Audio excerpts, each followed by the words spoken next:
leyendo. En esta semana vamos a seguir leyendo y vamos a seguir analizando textos literarios. Y sobre todo, vamos en esta ocasión, en este espacio, en esta semana, vamos a seguir vinculando el contexto de la obra con el contexto del autor para darle un mayor sentido, para entender un poco por qué, qué tiene que ver el contexto en el que se desarrolla el autor para relacionarlo con su obra, ¿de acuerdo? Entonces, es eso. Otra cosa que se les dificultó un poco es identificar el fondo y la forma de los textos literarios. Vamos a ver un poquito más sobre eso también, porque también vamos a identificar. Para ello, bueno, en esta sesión vamos a tener los temas a tratar siguientes. La bienvenida, de momento que se van integrando sus demás compañeros. Vamos a ver las normas de la etiqueta, un repaso rápidamente, porque sí les está fallando un poquito, sobre todo en su comunicación en el foro. El propósito de la unidad 2, que es aprendizajes, vamos a ver también aprendizajes esperados. El contexto, vamos a repasar. Otro elemento más que vamos a integrar o a identificar dentro de los textos literarios es la ficción y cómo se conjuga con la realidad. ¿Qué es una corriente literaria? También vamos a ver que es una forma de estudiar a la literatura. Y un elemento más que vamos a encontrar constantemente dentro de los textos literarios es el sentido de vida, a través de identificar cuál es el sentido de vida que tienen los protagonistas de las obras que vamos a leer esta semana. Por supuesto, una explicación breve o al tiempo que vamos viendo estos temas, los vamos a ir recomendando para su actividad integradora 3. Al final, en las conclusiones, vamos a ver qué tanto lograron aprender durante esta sesión y, por supuesto, algunas recomendaciones.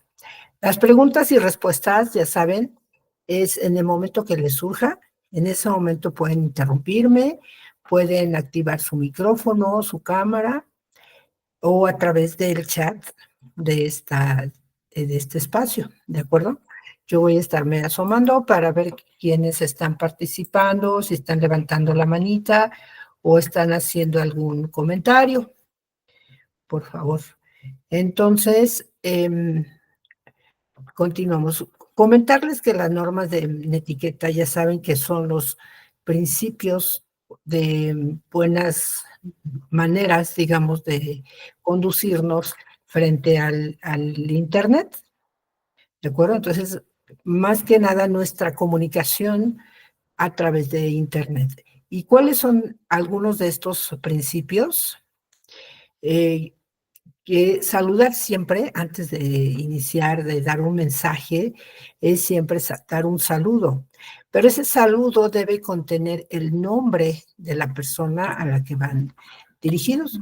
Por ejemplo, su foro a veces se dirigen a mí y a sus compañeros. Entonces, bueno, ahí digamos que es una manera en general. Ahí no es necesario poner mi nombre ni el de sus compañeros, sino de manera general, ¿verdad? Pero ya sabemos que se dirigen tanto a mí como a sus demás compañeros. Pero cuando se dirigen a alguien en específico, ahí sí mencionen su nombre, ¿de acuerdo? Respetar la postura de los miembros de la comunidad educativa, es decir, aunque no nos gusten a veces sus comentarios o la forma como se expresan, tomen en cuenta que estos comentarios siempre son con la intención de apoyar, de mejorar, de corregir algunas cosas, pero siempre debemos tomarlas de forma positiva, ¿de acuerdo? Siempre con una idea de mejorar y de respetar siempre la opinión del otro, porque tomen en cuenta que la opinión es hacia la aportación, no hacia nosotros como persona, sino a la aportación, a la opinión que se está leyendo, ¿de acuerdo? Deben ser claros, precisos y concisos en sus mensajes y de manera breve. Cuando tengan que compartir, como en este caso en el foro de actividad de esta semana, es importante que mencionen algunas riquezas culturales con las que cuentan en su ciudad, en su región. Entonces ahí, si hablan de algún festival, de alguna feria, de algún elemento importante como riqueza de su región, por ejemplo, ahorita que está de moda el carnaval, bueno, pues no compartamos o una leyenda, por ejemplo, ¿no? No compartamos toda la leyenda o toda alguna bomba yucateca, qué sé yo, sino nada más la liga, ¿no? Para que sea breve el mensaje y nosotros cuando nos interesa ver esa leyenda o esa muestra de riqueza cultural, bueno, nos dirigimos hacia la liga, ¿de acuerdo? Deben respetar la privacidad de la información que comparten los miembros de la comunidad educativa. A veces les compartimos cursos, ¿no? Su tutora les ofrece algunos cursos, algunos talleres, alguna información que pues deben ustedes de conservar la privacidad, tomando en cuenta que solo son para ustedes estas actividades. Y finalmente, siempre indiquen con exactitud de dónde obtuvieron los comentarios, la información que comparten, ya sea en sus actividades integradoras o en algún mensaje, en este caso del foro o de la sesión. Por favor, siempre procuren. Bienvenidas, por ahí está Paulina y Miriam. Bienvenidas, buenas noches. Ilse Joselín, también bienvenida, buenas noches. Entonces les comentaba, esas son dentro de las normas más importantes de etiqueta que deben observar en su comunicación. ¿De acuerdo? Bien, vamos a pasar al tema que nos compete. Estamos iniciando la unidad 2, que se llama un acercamiento a otras realidades. Ya vimos la semana pasada que en efecto los textos o las obras literarias nos proponen o nos sugieren o nos ofrecen un mundo, ¿verdad? Un mundo que tiene que ver con una sociedad que tuvo que ver en su momento con el autor, es decir, el contexto de la obra es todo aquello que rodea al momento en que el autor estaba elaborando su obra, ¿no? Él pertenece obviamente a una sociedad, a un mundo, en este caso, por ejemplo, Sor Juana Inés, pues en efecto, permítanme, me está acabando la pila, entonces voy a conectar la pila, perdón. Les decía, este mundo al que pertenece el autor es obviamente una sociedad que tiene un momento histórico, tiene elementos sociales, políticos, económicos, bélicos, religiosos, ¿no? En el caso de Sor Juana, la religión era como una máxima autoridad, ¿no? Porque acuérdense que era la época de la colonia, no era como tal nuestro país, México, una nación, sino que pertenecía a España, porque conquistaron los españoles. Entonces era una colonia de España, por lo tanto se le llamaba Nueva España. Entonces nos gobernaban emperadores, ¿no? Y pero obviamente que como esta religión fue impuesta, antes existían una gran cantidad de pueblos indígenas en nuestro país, en lo que antes era, en lo que ahora es nuestro país, México, de todas esas regiones, aprovechando también esta, este objetivo que vamos a ver durante esta semana, que es literatura indígena. También existían muchos pueblos indígenas. Actualmente solamente nos quedan 68 pueblos indígenas que tienen su propia lengua, su propia literatura, su propia forma de gobierno, gastronomía, vestimenta, etcétera. Son pueblos que viven y que han sobrevivido, ¿no? A lo largo de todos estos siglos escapando de la dominación española. Pero bueno, regresando al contexto de Sor Juana, en la parte social, pues las mujeres no tenían derecho a estudiar, no tenían derecho a casarse con quien ellas quisieran, ¿no? Sino que eran los padres arreglaban los matrimonios entre quienes decidían con quienes se casaban sus hijas y sus hijos. Entonces, la mujer pues era cero a la izquierda, ¿no? Ese era un aspecto social muy importante que podemos identificar en la obra de Sor Juana Inés, en el poema de Al que ingrato me deja vulgo amante. ¿Por qué? Porque a través de esa obra, en esa poesía, Sor Juana expone toda la inteligencia que ella tenía y sobre todo defiende el papel de la mujer, el papel, la idea de querer a quien ella quiera, enamorarse y casarse con quien ella decidiera, ¿no? Entonces lo muestra a través de su obra. Y así cada autor va mostrando en su obra lo que encuentra, lo que le impacta, lo que le influye de los factores sociales, políticos, económicos, eh, históricos que existían en ese momento, en el lugar donde él vivía, en la sociedad donde se desarrollaba. Obviamente que, buenas noches, Berenice.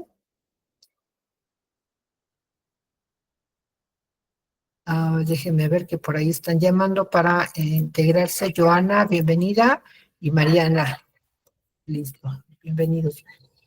Entonces, ese es el contexto de la obra, es decir, un momento histórico que fue la colonia, en el caso de Sor Juana Inés, un hecho social, el hecho de que las mujeres no tenían derecho a estudiar en una universidad, un hecho cultural o político o literario es que existía el barroco, ¿no? El barroco era una forma de escribir un tanto rebuscada, recargada de muchas metáforas, y ustedes lo van a identificar dentro de la obra, ¿no? Hay mucha aliteración, es decir, un cambio de sintaxis. Buenas noches, Joana, en su poesía. Entonces, esos tres momentos, el barroco, la colonia, las clases sociales que habían y sobre todo la religión que imperaba, ¿no? O sea, no se hacía nada si el clero, la religión, no disponía. Entonces, todo eso marcó, influyó en la escritora para escribir su obra. Entonces ella incluso cuenta una anécdota en alguna de las obras que para ella poder estudiar en la universidad se tuvo que disfrazar de hombre para poder ingresar, porque decía, bueno, aquí en este contexto social, para la mujer solamente queda casarse o ser monja o quedarse a vestir santo, ¿no? Yo creo que de ahí viene la frase, quedarse a vestir santos, o sea, de monja. Entonces ella dice, no, pues yo casarme, pues como que no, mejor me meto a estudiar y de esa forma tuvo que... Otro hecho que influyó en ella fue que antes los virreyes le apoyaron, eh, les llamaban mecenas, es decir, les pagaban a los escritores o los autores por escribir poesía o cualquier tipo de texto por los cuales le pagaban. Entonces a ella la arropó la virreina de aquella época y la apoyó para estar también en el convento. Entonces por eso se hizo monja, para poder estudiar y poder expresar todo lo que ella traía en mente como defensa no solo de la mujer, sino de los indígenas, de los pueblos indígenas, de las clases más vulnerables de su época. Y ella en círculos intelectuales se reunía con grandes poetas, científicos, matemáticos, y discutía a la par de ellos, ¿no? Entonces, todo eso la hizo ser una escritora pues súper reconocida, aparte de que tiene gran cantidad de producción literaria. No sé si ahora leyeron su contexto o su biografía, porque el contexto del autor se refiere entonces al autor. ¿Quién era? ¿Dónde nació? ¿Cuándo nació? ¿Quiénes eran sus padres? ¿Por qué se habrá decidido escribir literatura, sí tuvo premios, reconocimiento, o sea, ¿por qué se le reconoce como uno de los grandes escritores, en este caso a Sor Juana Inés? Porque es una de las grandes, o si no de las máximas escritoras latinoamericanas, no solamente mexicanas, sino a nivel Latinoamérica. Entonces, para conocer por qué era tan importante esta escritora, es necesario conocer, investigar su biografía. Ese es el contexto del autor. O sea, hablar de él de manera personal, de manera académica, intelectual, dónde se preparó, dónde estudió, desde cuándo empezó a leer, para que conozcamos cómo es que se decidió a escribir. En el caso de Juan Ruiz de Alarcón, ya ven que él era abogado, él se hizo abogado y vivió mucho tiempo en España y tenía muchas ideas un tanto, o por su ideología, sus valores morales, ¿no? Que reflejaba en su obra de teatro. Entonces, vean cómo ese contexto obviamente que influye en los autores. Bueno, en esta semana vamos a continuar ahora a leer dos textos, pero nos vamos a ir a Europa y a otros siglos más adelante.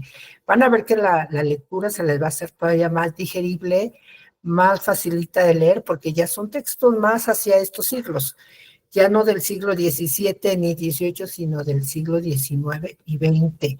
Vamos a leer dos obras de dos mujeres europeas y vamos a relacionar su contexto con su obra. ¿Por qué? Porque para interpretar textos, a partir del análisis del contexto, donde fueron producidos para relacionarlos con la cultura de la que emanan, nos sirve para comprender la visión del mundo que ofrecen los autores y fomentar una visión crítica y tolerante ante otras costumbres, otras épocas, otras condiciones y realidades sociales. Entonces, con esto de costumbres, épocas, condiciones y realidades sociales nos va a hablar del contexto. Vamos a investigar cuál era el contexto de estas autoras, dónde se desarrollaron, cómo era la sociedad en la que se desenvolvieron, qué valores permeaban en esa época a esa sociedad, que les hizo a ellas, a estas dos autoras, muy jovencitas, por cierto, 18 años, cuando escribieron estas dos grandes obras que las hicieron súper famosas, ¿no? Una de ellas, pues, es Mary Shelley, autora de Frankenstein o El moderno Prometeo. Vamos a ver por qué se llama El moderno Prometeo, por qué tiene ese subtítulo, en fin. Pero mientras vamos a ver qué necesitamos. Si ya sabemos que el propósito de esta semana es que ustedes analicen textos y los relacionen con la cultura de la que emanan, o sea, de su contexto, para comprender esa visión que nos quieren ofrecer, ese mundo, y que ustedes tengan esa visión crítica y tolerante ante esas costumbres, no solamente de esas épocas o de nuestra época, sino también ante las culturas o las literaturas indígenas, ¿de acuerdo? Entonces, ya teniendo claro ese propósito que debemos obtener o llegar a ese propósito, ¿qué esperamos entonces como aprendizaje? Bueno, primero van a reconocer el impacto de lo ficticio en la transformación o alteración de la realidad o en la creación de mundos posibles. Es decir, desde aquí ya vamos a ver que el elemento de la ficción nos sirve para transformar o alterar la realidad para crear mundos posibles, ¿no? También vamos a reflexionar sobre la influencia de los cambios sociales en la literatura del siglo XIX. Entonces van a tener que ir a Internet e investigar cómo era el contexto de estas dos autoras y cómo esos cambios sociales se reflejan precisamente en la literatura del siglo XIX. Y también van a describir de qué manera se toca el sentido de la vida en la literatura, especialmente en la del siglo XX. Con esos aprendizajes que ustedes tengan, vamos a ir adelante. También van a identificar cuáles son las propuestas de un movimiento literario, tomando las vanguardias literarias como caso. Vanguardias, porque acuérdense que significa lo que va adelante, ¿no? Cuando dicen los soldados de vanguardia, es decir, son los que van al inicio, ¿no?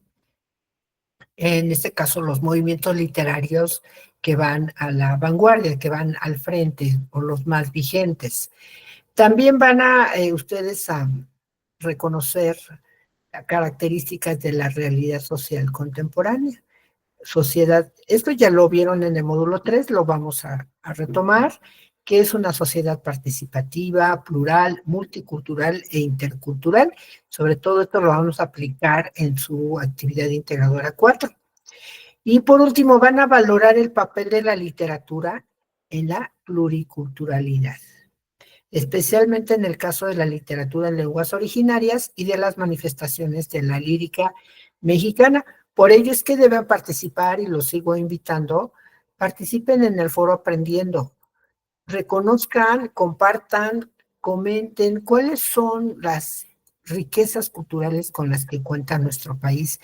Muy ad hoc, ahorita que estamos en nuestro contexto, ¿no?, político, en el que Estados Unidos nos va a imponer aranceles para presionar a nuestro gobierno, ¿no?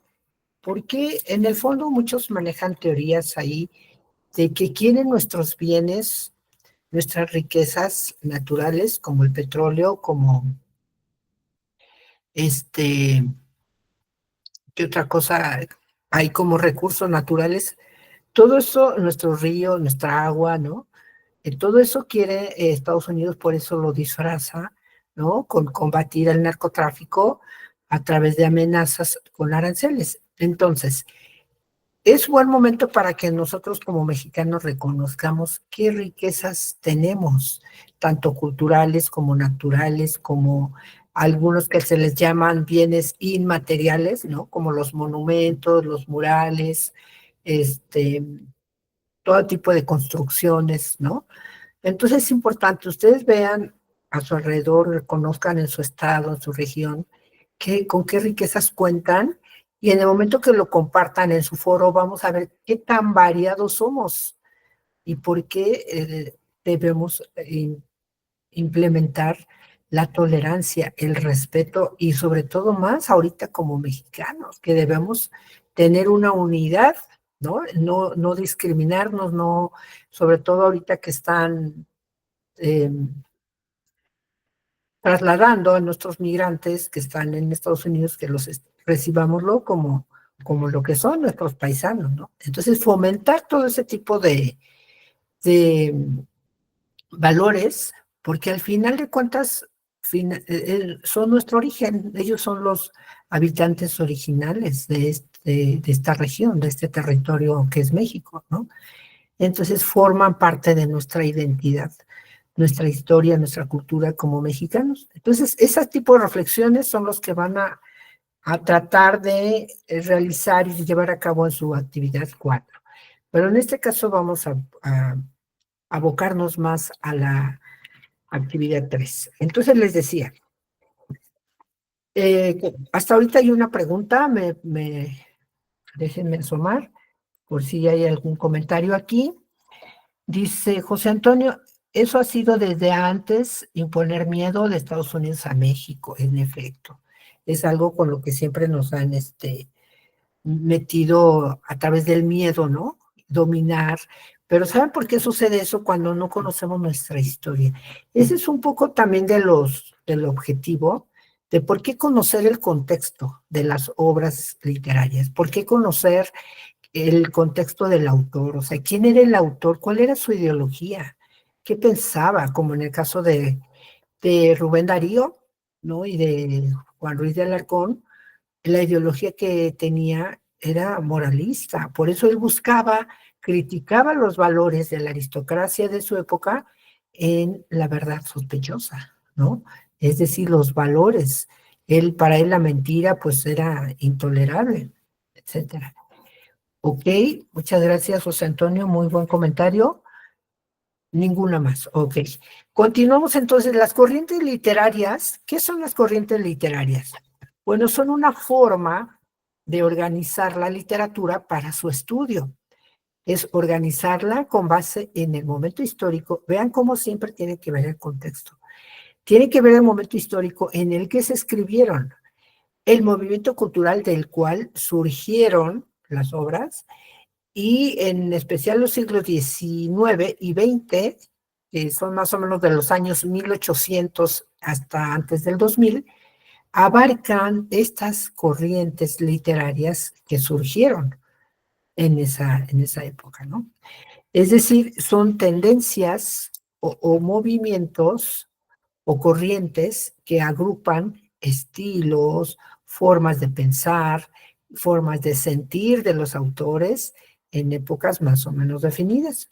Es decir, son tendencias que marcaron la producción artística en el mundo occidental, en un contexto social y cultural. Entonces, tiene que ver cómo pensaban, qué sentían, qué tenían que opinar los autores respecto a su contexto, a su mundo en el que estaban viviendo.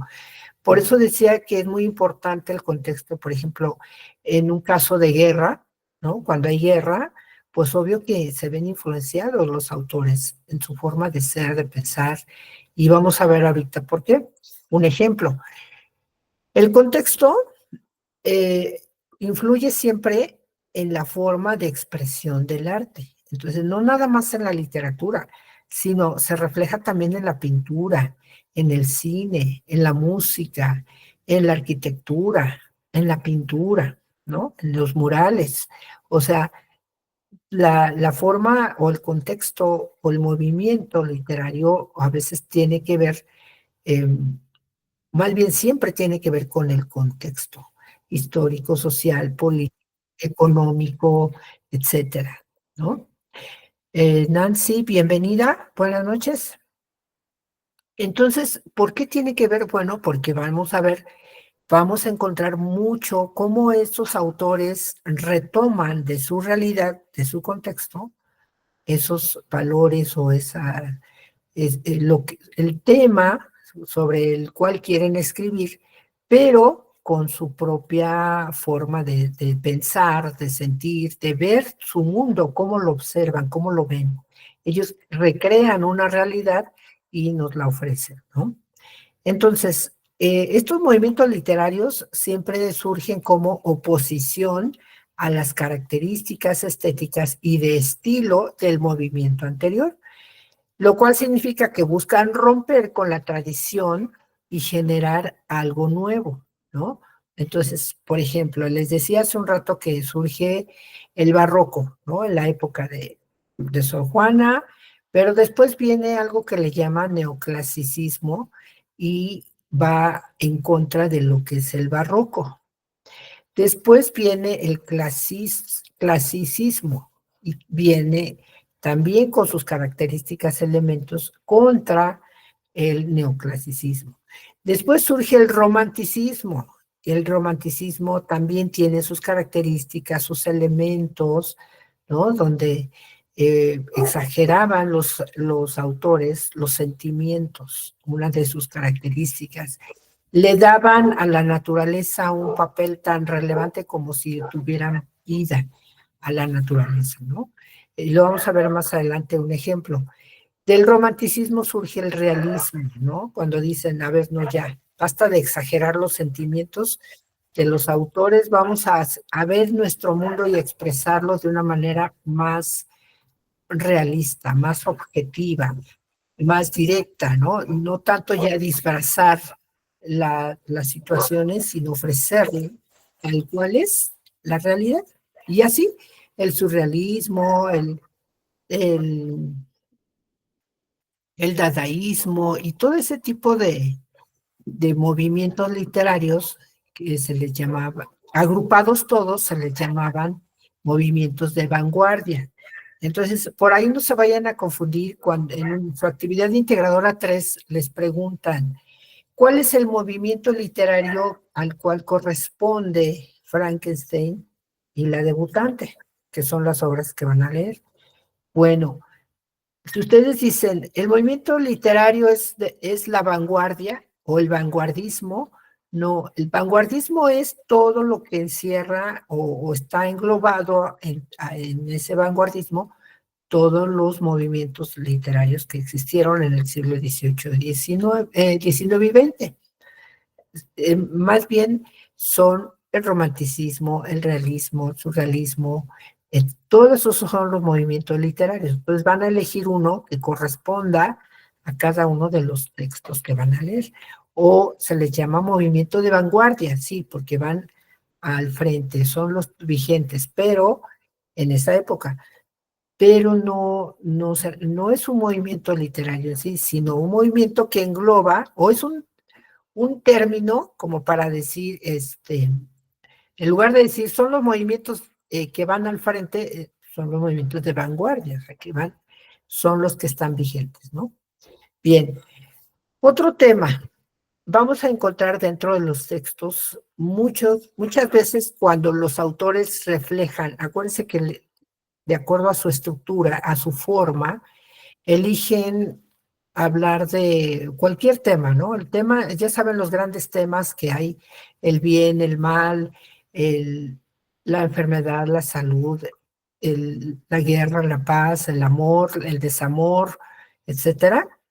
Esos son los grandes temas, pero eligen también construir su obra con ciertos elementos que van armando la estructura, es decir, la forma que le van a dar a su texto.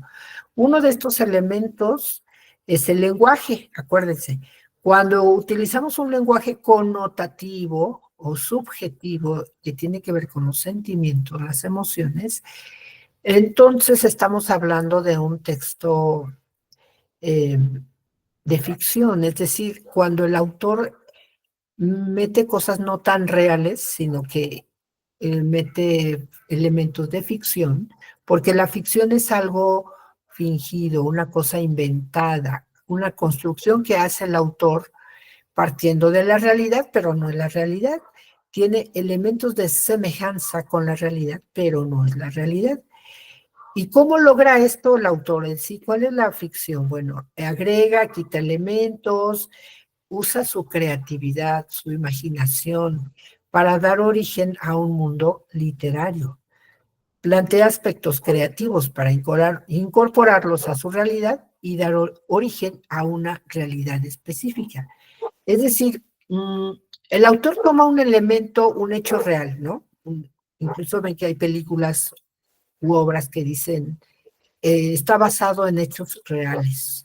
Es decir, toma de la realidad el autor un hecho, algo que realmente sucedió, pero en el momento que empieza a redactar su obra, a narrarla, si es un texto narrativo, bueno, elige un cuento o una novela corta o una minificción, ahora se les llama como las especies o las series que estamos viendo en, en el streaming o ajá, en Internet, las aplicaciones de Internet, como Netflix, ese tipo de obras creadas basadas en hechos reales, cuando vamos viendo la obra, de pronto hay cosas que decimos, no, a ver, no, esto ya está exagerado, o sea, esto no puede ser posible. Esto ya es una invención del autor, o sea, ¿cómo esto no puede ser posible? Bueno, en efecto, es una invención, una construcción creada por el autor para y utilizando elementos de ficción, es decir, algo fingido, una cosa creada que solamente en su mente el autor pudo haber creado, ¿no? Y por eso los textos siempre son una creación única, exclusiva, porque muchas veces los elementos que ellos toman solamente surgen en su mente, en su cabecita, ¿no? Entonces, en un texto literario el autor siempre va a expresar aspectos de su realidad, pero en otras ocasiones los personajes, los lugares, los momentos, los sucesos son creaciones que solo están en su imaginación. Por ello es que en la literatura se presentan elementos reales y elementos ficticios, y en ella el autor hace referencia al mundo en el que vive. Utiliza elementos de su realidad y elementos únicos creados por él. Pero ¿por qué utiliza esos elementos creados por él? Obviamente que se ve influenciado por lo que vive en su contexto. Por ejemplo, el Frankenstein está escrito en 1816 o 18, por allá en esos años, y obviamente la autora Mary Shelley tiene una vida, ¿no? O sea, ella vivió ciertos elementos, ciertos aspectos dentro de su mundo, de su sociedad, que influencian en ella para decidirse a escribir esa obra de Frankenstein.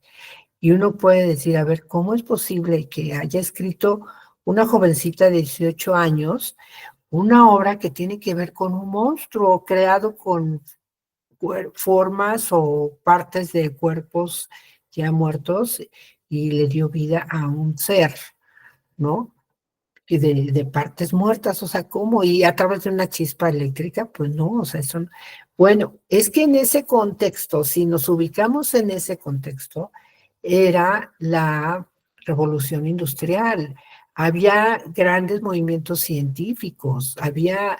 Entonces vamos conociendo cómo ese contexto tiene que ver con el pensamiento de la autora para poderle dar vida a ese personaje, que es Víctor Frankenstein.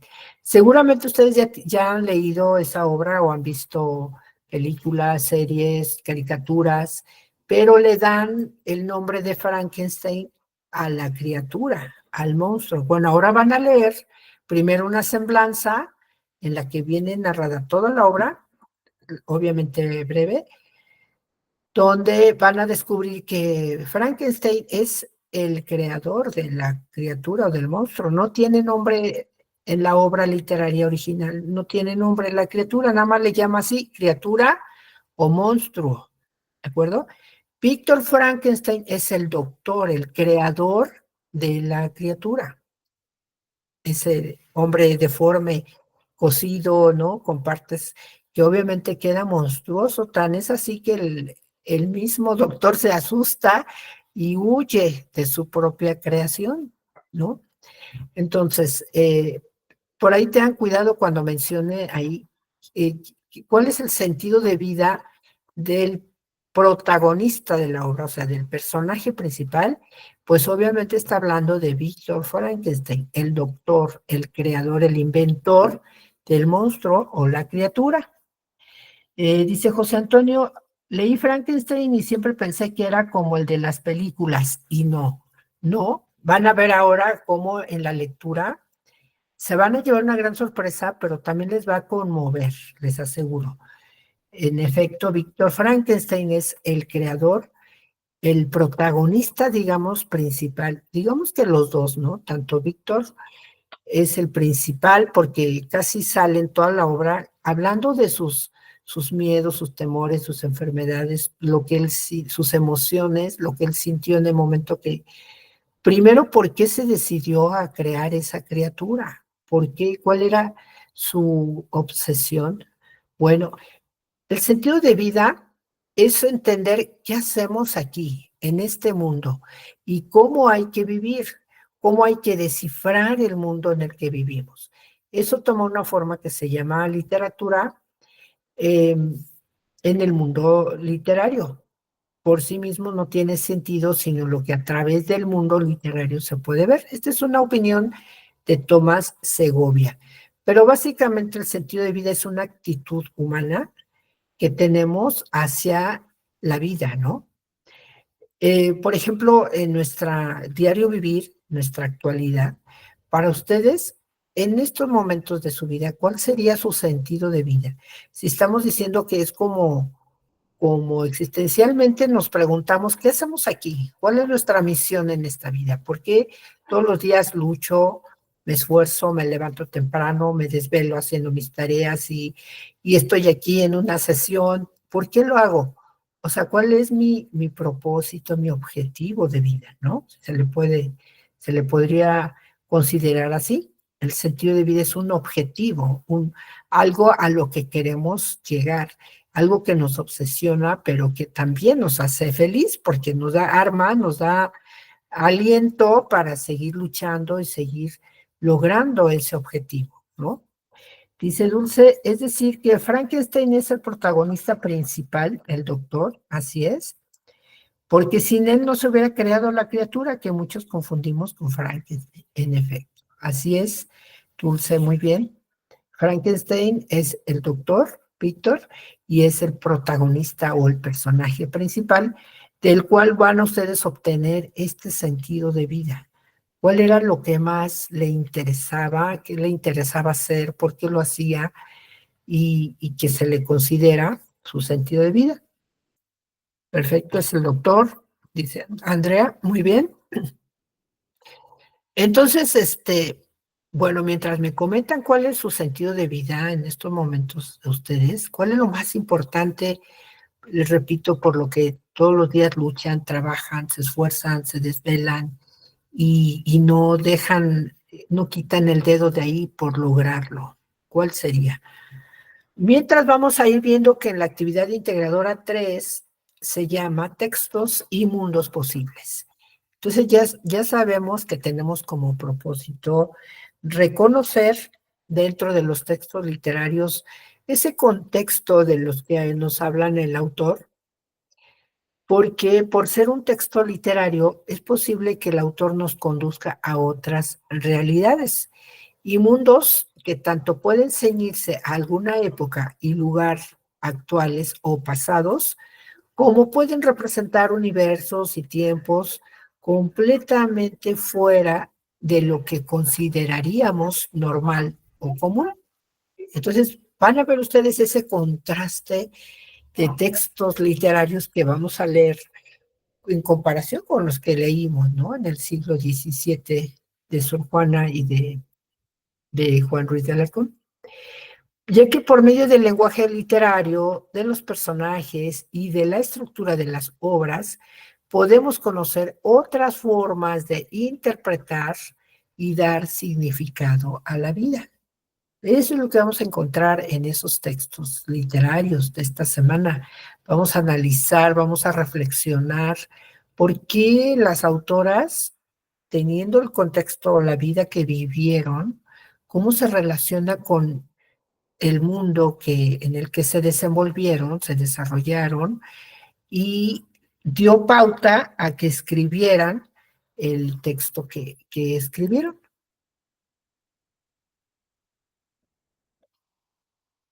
Sí, dice José Antonio, bueno, primero Andrea, bueno, desde arriba, perdón, ya son varios.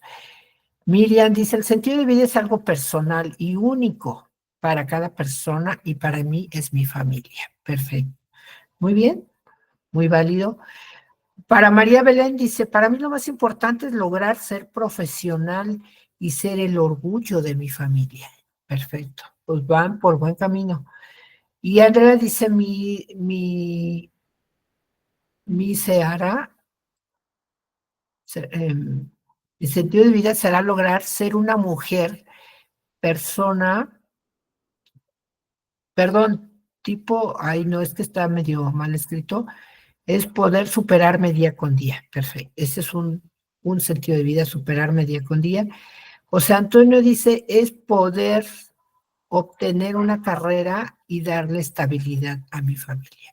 En efecto, es un medio, ¿sí? Para poder lograr más adelante nuestro verdadero objetivo, ¿no? Que es la estabilidad de la familia. El sentido de mi vida, dice Ángela, es luchar cada día para superarme y tener una mejor estabilidad y tener una vida feliz y plena al lado de mi hijo. En efecto, vean cómo son parecidos sus sentidos de vida. Y Dulce dice, es poder superarme y darle un buen ejemplo a mis hijos, así como tener una buena estabilidad. Sí, aparte de económica, les aseguro que leyendo literatura van a lograr una estabilidad no solo económica, sino emocional, una estabilidad emocional que muchas veces en esta situación que estamos viviendo actualmente, con tanta violencia, inseguridad, economía, de falta de trabajo, de tantas cosas que a veces nos vuelven neuróticos, iracundos, en fin, ¿no? Vamos a reconocer estas emociones también, incluso a través de estas lecturas, ustedes lo van a ver. Entonces es importante, sí, lograr una estabilidad, no solo económica, sino emocional, social y de todos los aspectos. Joana, para mí es poder cumplir, terminar mi carrera y lograr mis metas y ser el apoyo de mi familia. En efecto, nuestra familia es algo por lo que todos los días luchamos, trabajamos, nos esforzamos y nos desvelamos y dejamos de hacer muchas cosas a veces que nos gustan, pero con tal de lograr ese sentido de vida que nos hace luchar, trabajar, esforzarnos. Entonces, eso es lo que van a encontrar para Víctor Frankenstein. ¿Cuál era su sentido de vida? ¿Qué era lo más importante que él quería lograr? Y eso lo van a leer en su obra de Frankenstein.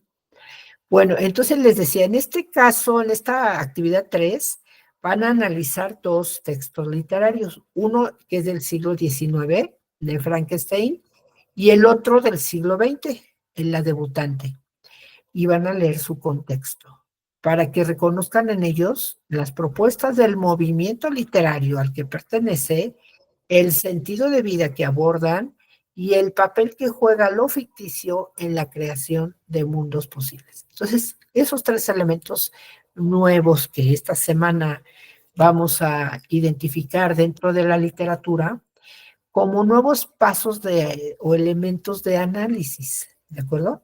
El sentido de vida, la ficción y el movimiento literario son tres elementos más de análisis que agregamos a nuestra lista de análisis literario como pasos o como elementos de análisis, ¿de acuerdo? Entonces, esas tres cosas son de las más importantes que van a lograr dentro de su actividad integradora 3. Ahora, rápidamente vamos a ver, bueno, ¿tienen dudas respecto a lo que van a hacer en esta actividad integradora 3? ¿Algo que ya tengan en mente o vamos paso por paso? Déjenme compartirles una plantilla que son básicamente lo que tienen ustedes en su. Sí están viendo la pantalla, ¿verdad?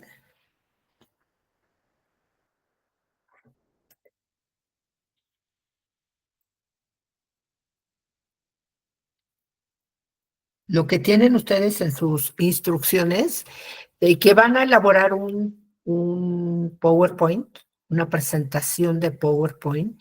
Los que no sepan usar PowerPoint, por ahí les compartí unos tutoriales en el foro de novedades, cómo van a ir creando sus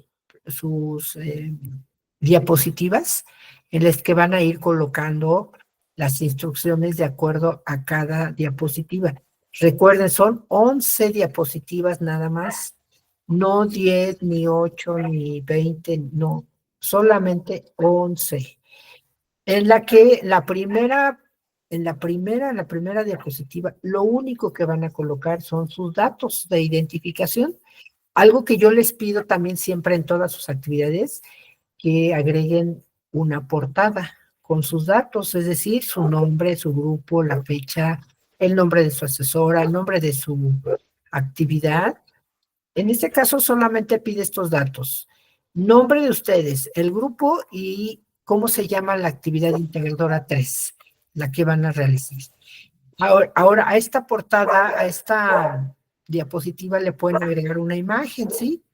Que no se encime con el texto, que tenga eh, armonía, ¿no? Que tengan buena creatividad. Y eso ustedes la tienen, por supuesto. En la diapositiva 2 van a hablar de las emociones que les despierta la lectura, en este caso de Frankenstein. Para ello yo les sugiero que lean, porque previamente a hacer su presentación en PowerPoint, deben leer la obra. Les pido que nada más el capítulo 4 y 5. Primero, obviamente, la semblanza, ahí donde viene toda la obra, de donde inicia hasta donde acaba, Pero cuando lean el capítulo 4 y 5, solamente ahí son muy breves y van a basar sus emociones y sentimientos en esos dos capítulos, nada más, el 4 y 5. Por ello les sugiero que estén tranquilos, que no tengan hambre ni sueño, que estén sentados, que no tengan distractores como radio, televisión, bebés llorando, que tengan que despachar en la tienda. No, no, no, traten un momentito nada más de tranquilidad, solos, para que puedan leer y puedan poner atención a las emociones que les despierta la lectura de Frankenstein. Solamente los dos capítulos. Ahora, es importante que distingan las emociones, porque muchas veces dicen, sentí mucha emoción, pero no me dicen cuál emoción, ¿no? Acuérdense que sus actividades socioemocionales que llevan con su tutora les enseñan a distinguir cuáles son esas emociones. La tristeza, la melancolía, eh, la alegría, ¿no? Entonces, todo ese tipo de emociones son las que van a mencionar, pero las que realmente les provoque la lectura de Frankenstein, pero también van a justificar por qué sienten, hagan de cuenta, tristeza, ¿no? ¿Qué les hizo sentir en ese momento tristeza? ¿Qué pasaje de la obra sintieron? O por ejemplo, aquí yo puse, sentí miedo porque imaginé que el lobo, en este caso estoy hablando de, como un ejemplo, el lobo y la caperucita. Sentí que el lobo se iba a comer a la niña de la caperuza roja en el momento que llegó a la casa de su abuela. Eso me causó miedo y eso estoy hablando de cuando era niña, ¿no? Cuando yo leí esta obra, obviamente que sí me dio miedo. Hoy la leo, pues ya no me da mucho miedo, ¿verdad? Pero sí, en ese momento, ahora descubro, ahora recuerdo, esa emoción o ese sentimiento era miedo. Entonces, describirlo así con pocas palabras, porque una cosa importante, chicos, que vamos a evaluar y que es importante en esta actividad es que vamos a evaluar la capacidad de síntesis que ustedes realicen de una gran información. Por ejemplo, el contexto de la obra de la autora es amplísimo, bueno, de cada una de las autoras, pero obvio que solamente vamos a reducir esa gran información en pocas palabras. En este caso, hablar de una o dos o tres emociones que les causó la obra y mencionar por qué, todo en menos o no más de 50 palabras. Y también van a buscar en internet un ejemplo, el miedo. Voy a buscar una emoción una imagen que refleje el miedo para mí. ¿De acuerdo? Si yo pongo un emoticón con cara de miedo, bueno, puedo relacionarlo porque para mí está representando el miedo, pero puedo usar la cantidad de imágenes, por ejemplo, la que les surja en su mente en el momento que están leyendo la obra, ¿de acuerdo? Entonces, pero sí tiene que relacionarse realmente la imagen con la emoción que van a describir aquí.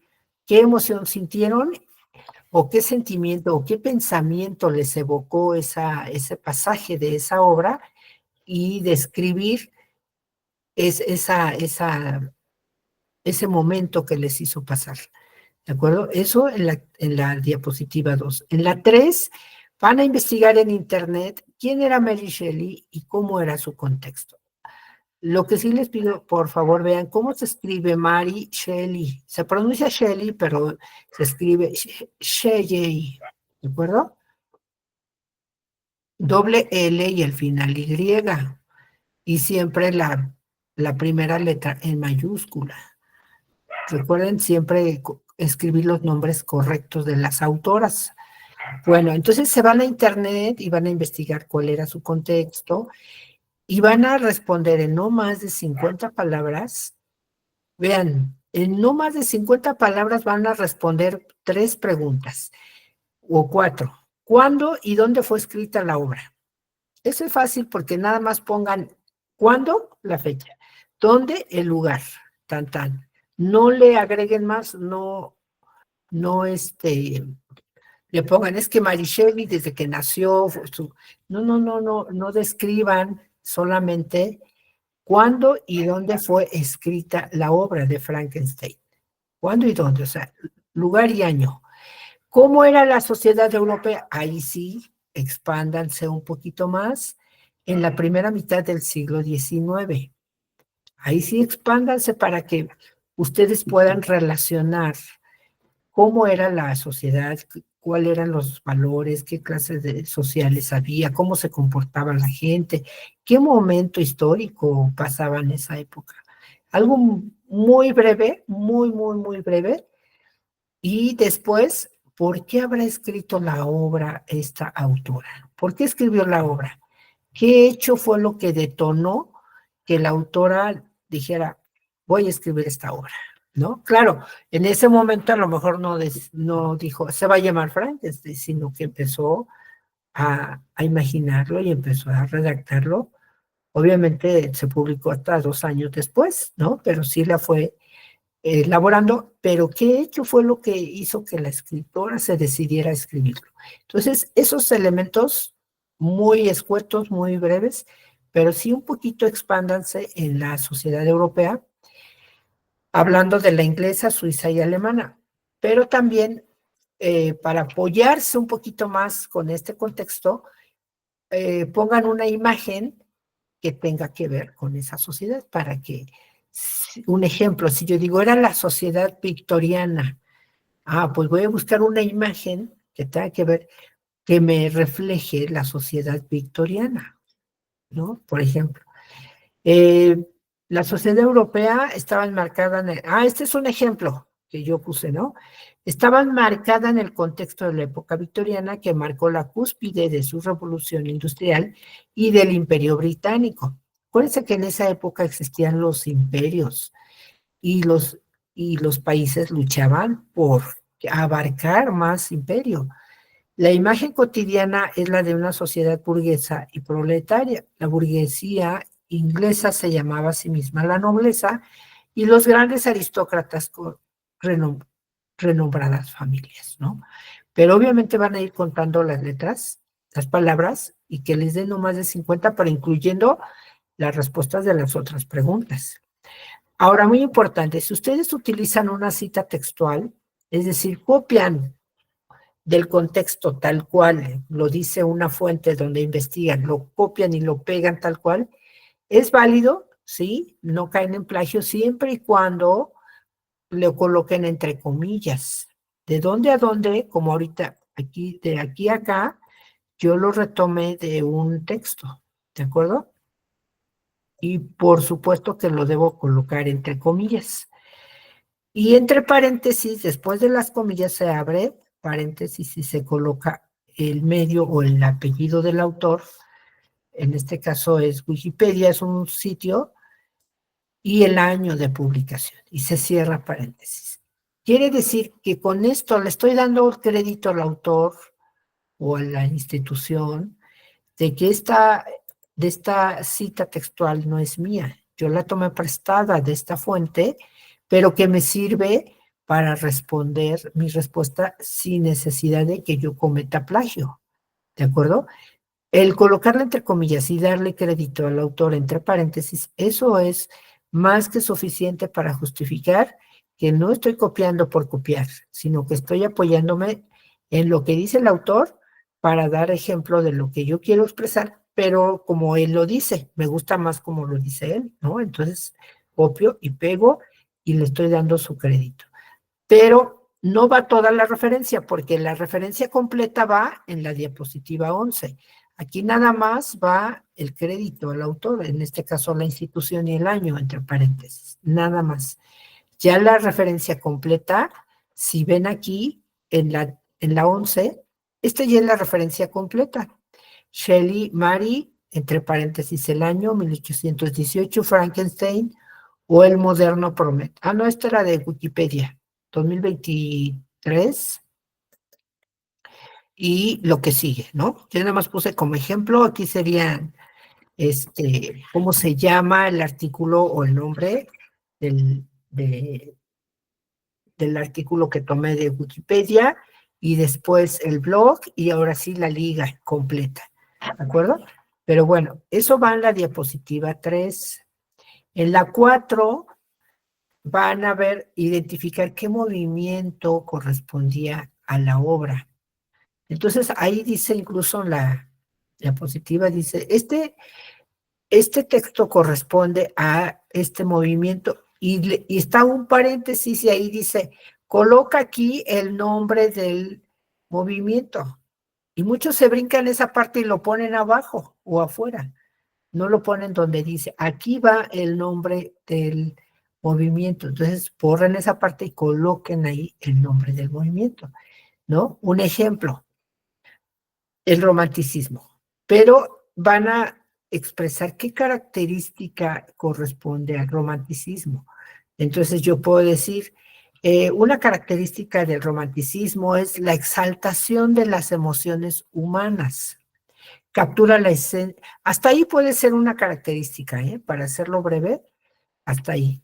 O puede ser, captura la esencia de las emociones humanas más poderosas y oscuras, transportándonos a un mundo de pasiones desatadas y repletas de arrepentimiento. Bueno, esto es que tiene que ver con Cumbres Borrascosas. Aquí les pongo un ejemplo. A la obra de Cumbres Borrascosas pertenece al romanticismo. ¿Por qué? Porque está haciendo una exaltación de las emociones. Captura la esencia de las emociones más poderosas y oscuras del ser humano. Y pongo como ejemplo una frase de la misma obra. Es lo que ustedes van a hacer con Frankenstein. Pero esa frase va entre comillas porque es una cita textual. Entonces vean cómo yo aquí coloco esta cita, entre comillas. Mi amor por Linton es como la vegetación en los valles. El tiempo lo cambia, lo reduce, pero aún así es más fuerte que antes. Obviamente es una metáfora, ¿no? Pero aquí está expresando cómo esos sentimientos amorosos son tan fuertes que dice, ni el tiempo lo cambia. El tiempo lo puede reducir, lo puede cambiar, pero no va a acabar con este amor que yo siento por Linton, como la vegetación en los valles, dice, incluso está comparándola con la naturaleza. ¿Por qué? Porque una de las características del romanticismo también es exaltar la naturaleza, darle vida a a esa naturaleza como si fueran seres humanos, ¿no? Y se cierra comillas, como ven es una cita muy breve, y entre paréntesis pongo el apellido del autor y el año, y se cierra paréntesis. Hasta ahí es lo que debemos hacer. Mencionar el nombre del romanticismo, mencionar una característica y dar un ejemplo de la frase de esa característica de la misma obra. Porque si ustedes nada más me dicen, esta obra pertenece al romanticismo y aquí está la frase, pero no me está diciendo esta frase a qué característica del movimiento corresponde, porque en efecto el romanticismo tiene varias características. De las más importantes es que exageran los sentimientos, las emociones, y le dan vida como si fuera a la naturaleza también, exaltan a la naturaleza. ¿De acuerdo? Entonces, eso van a hacer en la 4. En la 5 van a hablar del sentido de vida del autor, o perdón, del protagonista, que en este caso ya dijimos que es Víctor Frankenstein. Para él, ¿qué era lo más importante en su vida? Lo deben ilustrar con una imagen, pero también esa descripción del sentido de vida está entre 20 y 50 palabras, no más, ¿de acuerdo? Y hasta ahí hicieron todo de Frankenstein. A partir de la diapositiva 6, lo van a hacer, pero ahora con el cuento La debutante de Leonora Carrington, otra autora, en este caso inglesa, que también escribió una obra muy jovencita, siendo ella muy jovencita, y se llama La debutante. Aquí van a leer también, ese cuento sí lo van a leer completo porque es muy breve, es una cuartilla máximo. Lo van a leer y van a también anotar qué emociones les despierta y por qué. Lo van a escribir en su diapositiva 6.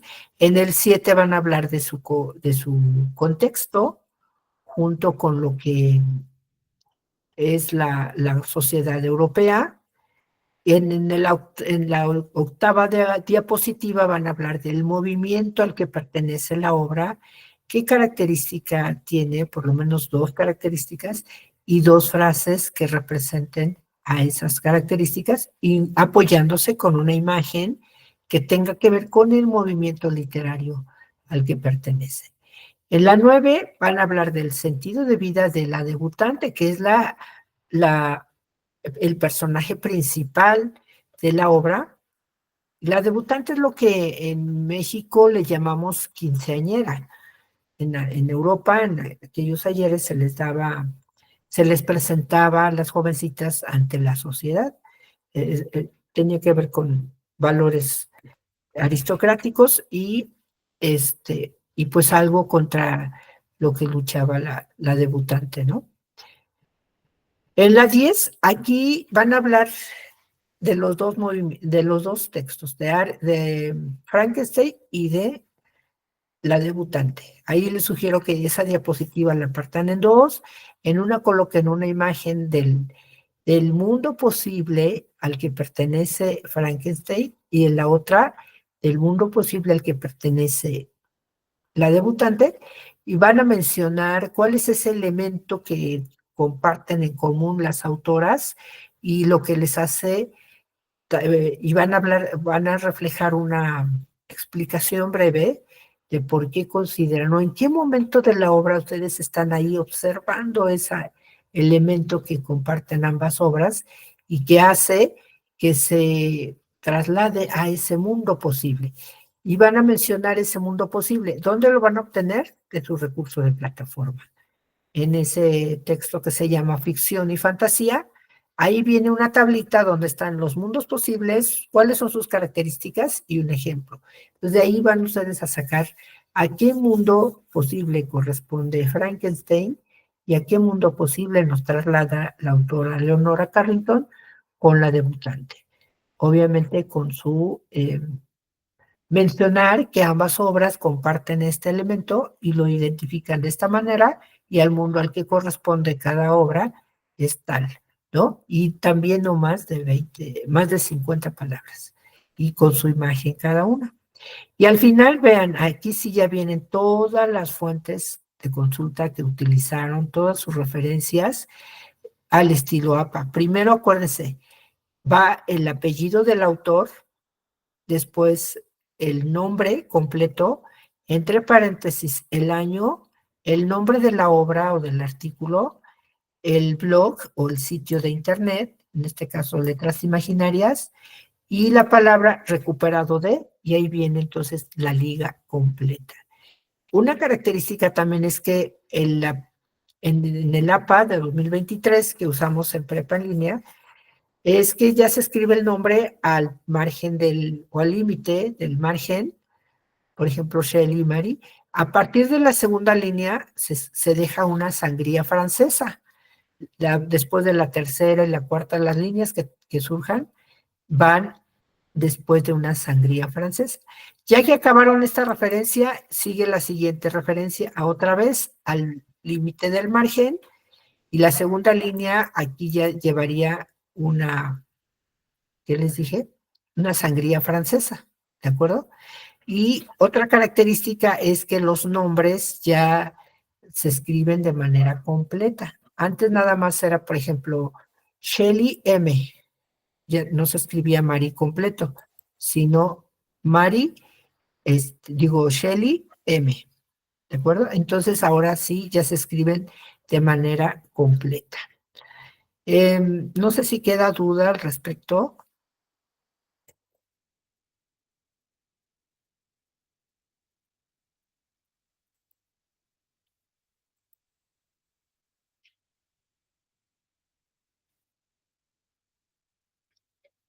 ¿Alguna duda, algún comentario respecto a sus actividades? En este caso la 3. Si no, para que me vayan diciendo ya rápidamente los que no han participado, sobre todo, ¿Qué tanto aprendieron en este espacio? Recuerden que vimos 3 elementos importantísimos que vamos a identificar en en estos 2 textos literarios. Primero, el contexto, ¿no? ¿En qué contexto se desenvolvieron Leonora Carrington y Mary Shelley? Leonora Carrington, recuerden que ella fue, cuando ya investigué en su contexto, ella vivió en el mundo de guerra, en la Segunda Guerra Mundial, cuando los nazis andaban atrapando a los judíos, ¿recuerdan? Y los encerraban en guetos o esos tipos de campos de concentración donde los asesinaban con gases, ¿no? Entonces, obviamente que ese aspecto sacudió enormemente a Leonora Carrington porque su pareja, su esposo en esa época, pues era judío, fue atrapado por los nazis y con esa desesperación de que nunca volvió a ver a su esposo, pues no lo encontraba, no lo devolvieron, pues ella sufrió tanto que su padre la encerró en un manicomio. Entonces, lo que ella vivió en ese manicomio también le impactó tanto que lo reflejó en su obra, sobre todo en La debutante. Entonces, cuando ustedes lean la obra y lean el contexto de Leonora Carrington, por supuesto que van a entender, van a comprender mejor por qué escribe de esa manera Leonora Carrington. Incluso les aseguro que en algún momento en la obra se van a sentir reflejados o identificados con la autora. Entonces van a encontrar el contexto. También vimos que el movimiento literario es una forma de estudiar al la literatura, ¿no? Y se clasifica son como tendencias, como modas, pero que van de acuerdo al pensamiento, a la forma de pensar, a la ideología de los autores, más o menos parecidos, y se les agrupaba en esos movimientos, ¿no? Y también vimos el sentido de vida de los personajes, cómo se refleja en la literatura, y también la ficción como un elemento, como una construcción que sirve a los autores ¿para qué? ¿Para qué sirve la ficción en la literatura? Coméntenme. Ya para ir cerrando, ¿para qué sirve la ficción en la literatura?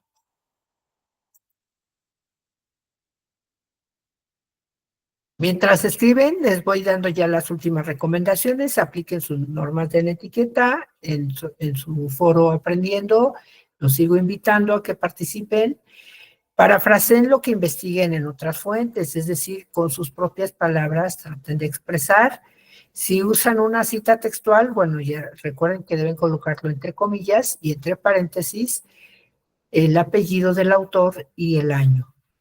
Por ejemplo, en las citas textuales de las obras literarias, ahí también debe colocarla. Revisen su ortografía y su sintaxis antes de enviar su actividad, porque por ahí están cometiendo algunas fallas. No rebasen las diapositivas, recuerden que deben ser 11 nada más. En la última diapositiva donde van las referencias, traten de escribir con letra pequeña, si es que son varias, para que les quepa todas las referencias en una sola diapositiva. Armonicen sus imágenes con textos, es decir, no por tratar de hacerlo muy ilustrativo, muy gráfico, encimen o hagan grande la imagen y el texto muy pequeño. No, debe ser algo armonizado, algo eh, equilibrado, ¿no? Tanto el diseño como el texto, que se lea de manera clara, precisa, que no esté la letra tan pequeñita, pero tampoco tan exagerada y tan toda en negritas, ¿no? Nada más recuerden las negritas y cursivas solamente para resaltar un párrafo o un concepto, un significado. Bien, las respuestas dice, la ficción sirve para entretener y para imaginar, así es, ¿sí? Construyen para que esos elementos para que nuestra imaginación también vuele y se imagine otras cosas, ¿no? Dice José Antonio, la ficción para mí es crear un nuevo mundo. Sí, puede ser porque acuérdense que los autores retoman elementos tanto de la realidad como ellos recrean en su mente otro tipo de acciones o elementos dentro de su obra para expresar el mundo como él la ve, como él ve ese mundo y nos dice, aquí está, ¿no? O sea, nos lo ofrece, nos dice, este es mi mundo, este es como yo veo esta realidad. Entonces, en ese sentido es válido. Por eso decíamos que cada texto es único. Dice María Belén, para que sea más emocionante y tener una imaginación más allá de lo normal.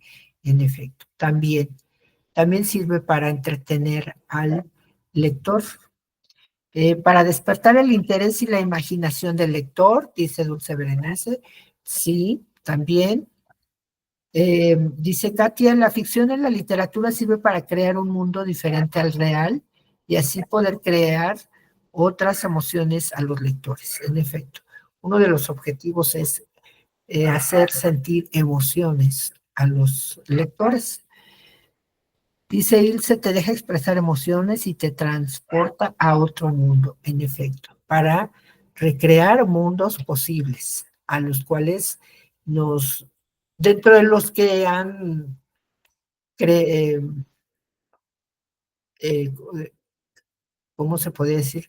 Así como los movimientos literarios son realizados, son creados por los propios críticos literarios, también los mundos posibles han sido creados por críticos literarios o lingüistas o estudiosos de la literatura que dicen, como este autor se parece a este y su escritura se parece a esta, y entonces estos se parecen, entonces estos los englobamos en este movimiento o en este mundo posible, ¿no? Por eso existen ahí varios mundos a los que pueden revisar en su recurso de plataforma.